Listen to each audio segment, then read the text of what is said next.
আজকাল তৃষা ফোনটা হাতে পেলেই হলো, এইভাবে ফোনটা কানে দিয়ে হ্যালো বলবে। ব্যাকপ্যাককে খাই দাও। মা তুমি খেয়ে নিচ্ছ ব্যাকপ্যাককে। হাঁসটাকে পুরো খাবার ইয়ের মধ্যে ঢুকিয়ে দিয়েছে। ধুয়ে আনছি দাঁড়া। দেখানো হবে। কি করলে তুমি এটা মাম্মাম? তুমি কি এটা ঠিক করলে? সরি বলো। এই বেবি সরি বলো, শিগগিরই সরি বলো। মাম্মাম সরি বলো। সরি কেন? কাকে বকেছে? ভুল করেছে না, তাই জন্য সরি বলবে। না না না। দাও বেবিকে খাও। ব্যাকপ্যাককে খাই দাও। ই রাম, নিজে আচ্ছা খেয়ে নাও নাও। নাও এখন ব্যাকপ্যাক ব্যাকপ্যাককে খাই দাও। খাও।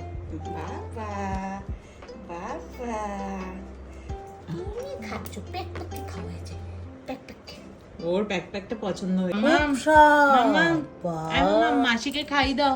খাই দাও তো একটু, খাই দাও। খাই দাও। খুব খাই দাও। আর তুলো